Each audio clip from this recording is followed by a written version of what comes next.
All right, we're back, and this time we also have some variables we have to include. So we have numbers and we have variables. Well, how do we work with those? Well, reducing fractions with variables present. We do it the same as numbers, and we get the prime factorization before canceling the common terms in the numerator and denominator. And with the variables, usually what we do is we just write out each of the variables, and then we cancel one in the numerator, one in the denominator, until we have all of them that are cancelable canceled. Okay. So 25 and 60. Well, 25 was 5 and 5. And 60, we said that was 5 and 12. And then that was 2 and 6. And then 2 and 3. So we have the same numbers as our last problem over here, but now we've got all these variables on the end. So what do? Well, we write down 5 times 5, and now we break this apart and we say that's times x times x times x times x, because we have 4 x's due to the exponent. Now we have 2 y's times y times y. And so that is how we're breaking that into the prime factors, okay? Now 60 we said was, well, we'll take 2 times 3 times 5. We'll put it, raising powers of, or raising the numbers. And then we have 3 x's, so x times x times x. And we have 3 y's, y times y times y. Now we go ahead and change our colors so we can tell what we're canceling. Well, we know 1, 5 cancels 1, 5. And then that x cancels that x. That x cancels that x. That x cancels that x. Now we can't cancel that one because we don't have any more. And then 1y cancels that y. That y cancels that y. And we can't cancel that one because there's no more on top. And so maybe the thing to do would be circle what's left. So we have a 5 and an x. We have a 2, a 2, a 3, and a y. Okay. And so now what we do is we rewrite that. So we have 5 times x in the numerator, so that's just 5x. We have 2 times 2 is 4, times 3 is 12, and then a y. And so that is our reduced fraction with all those variables in it. And again, we just canceled out what we could cancel, and we have our simplified fraction, okay, reduced to the lowest form. All right, so hopefully that was not too hard. So let's do another one, 91 and 28. All right, well, that sounds a little bit more difficult. And sometimes on problems, if you can see quickly how to factor one, do that one. Sometimes what will happen is the number you get out of this one will help you factor that one, because usually problems are going to be reducible. And when I look at this right away, I don't see a number directly, I know what it is, but I don't see it directly. And so if I look at 28, well, what is that? Well, that's 2 times 14. And 14, well, I can divide it by 2 again, and that gives me 7. So it's 2 times 2 times 7. So my denominator is what I'm working with first. So that's 2 times 2 times 7 times. Now I have 5 y's, 1, 2, 3, 4, 5, and 5 x's, 1, 2, 3, 4, 5. Okay. Now I know most of my problems are going to be canceling something. Well, this is not an even number, so I can't take it divided by 2. But that means maybe I can divide it by 7. So now I can test and say, okay, well, what's 91 divided by 7? Well, 7 goes in here once, 7. Subtract, I have 2 little space. So, oops. Well, I subtract and I get, how am I going to do this? Now maybe that'll, now can I go back to it? I guess not. So then I get 21, and 7 goes into 21 13 times. So I get a 7 times 13. And both of those are prime. And so that's going to be 7 times 13. And I just have to be careful not to go too far because then I can't write. And maybe I should write it over here. 7 into 91. That goes in once, that's 7. Subtract, that's 2. Bring down the 1. 7 goes in there, 13. That's 21, and so it works. All right, so then I have 3 y's, 1, 2, 3, and 2 x's, 1, 2. And now I can cancel.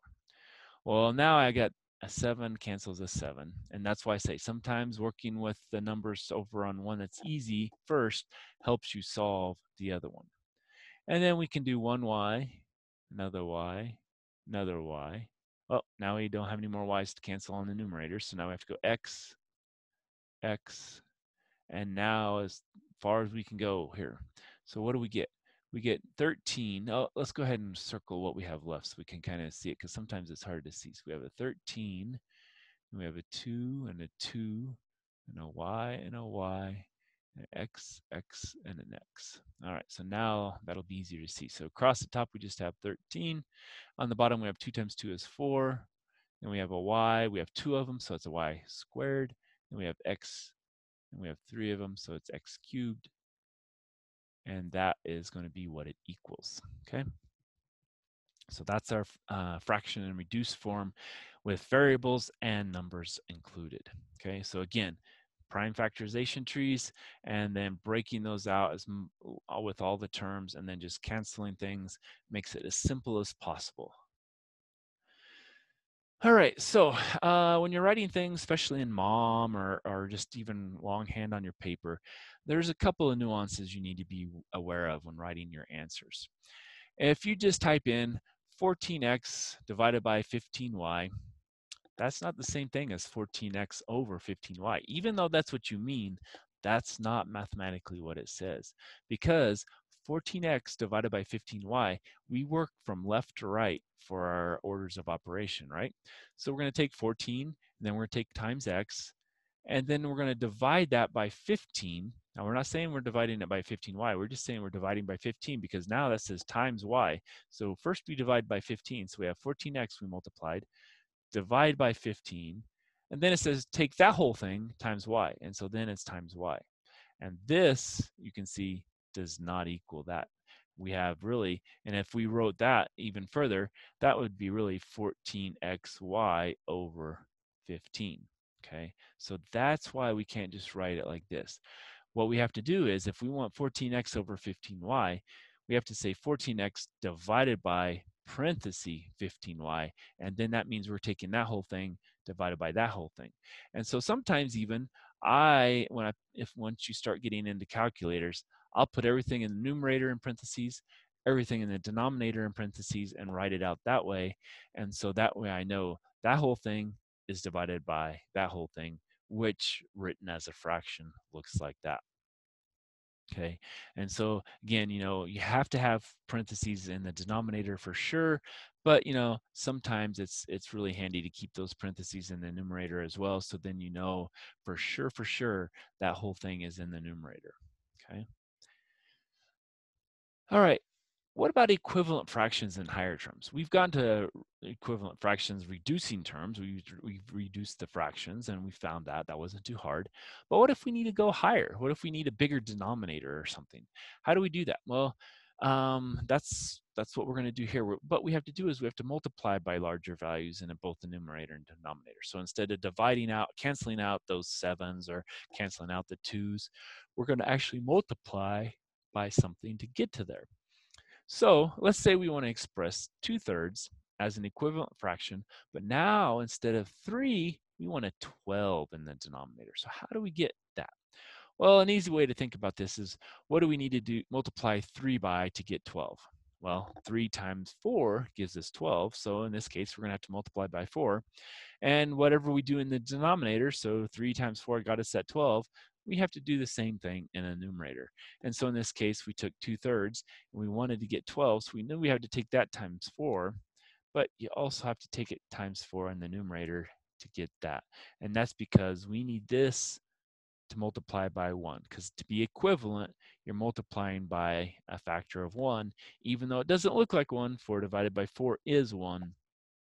And so whatever you do in the denominator, you do in the numerator. And so 2 times 4 is 8, 3 times 4 is 12, and that gives us an equivalent fraction that is a larger denominator, okay? Or a higher term is what they're also call it. All right. So how do we do that? Well, let's do a few of these and see what we do. So we want to express 3/5 as an equivalent fraction with a denominator of 35. So what I'm going to do is I'm going to suggest writing a blank fraction, and then we know we have a denominator of 35. So this is what we know, okay? So we don't have this, we don't have this, we don't have this. But what do we have to take 5 by? Basically, what number do we have to multiply here by to get 35? Well, 5 times 7 gives us that 35. And if we multiply the denominator by 7, well, guess what? We have to multiply the numerator by the same thing. So now we take 3 times 7, and we get 21. And so 21 over 35 would be our equivalent fraction, okay? And so again, you just think about it and you leave it blank what was there and what was up here, and you just have to fill it in as you go. 5 times what was 35? Well, 5 times 7. And what's down here goes up here, and then you do the 3 times that, and we get the 21, okay? All right, so now we want to express 6 as an equivalent fraction with a denominator of 8. Okay, well, this one, we know we want 8 here, and we're going to multiply it by some fraction here. Now 6, well, that's not a fraction right now. So how do we work about that? Well, if we think about that, how do we get a fraction? 6 divided by 1 is still 6. So this now is a fraction.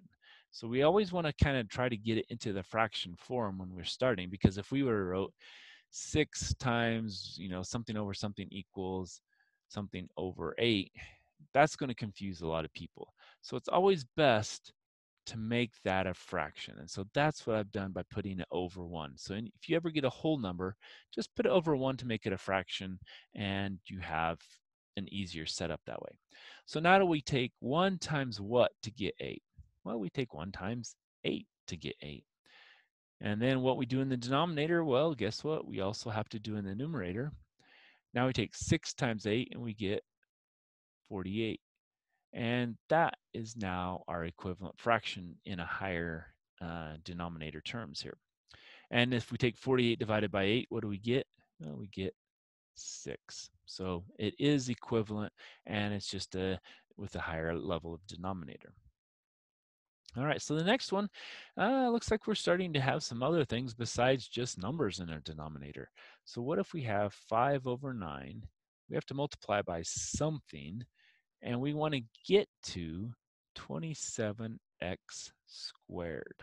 What do we do with the variable part? Or what do I do with the number part? Let's start with numbers first, because we have a number here. 9 times what gives us 27? 9 times 3 is 27, so we have to put a 3 up here too. But I'm not done yet, because now I have to get an x squared. What do I have to take this by to get an x squared? Well, I have to also have an x squared here. So if I have one here, I also have to have one up here. And now if I take 9 times 3x squared, do I get 27x squared? Yeah, 9 times 3 is 27, and then times x squared gives me that. So now I have to multiply the numerator. 5 times 3 is 15, times x squared is 15x squared. And that then is my new fraction with the denominator of 27x squared, okay? And so we have to include those variables in sometimes, and this is what's going to help us later when we're adding and subtracting fractions with common denominators.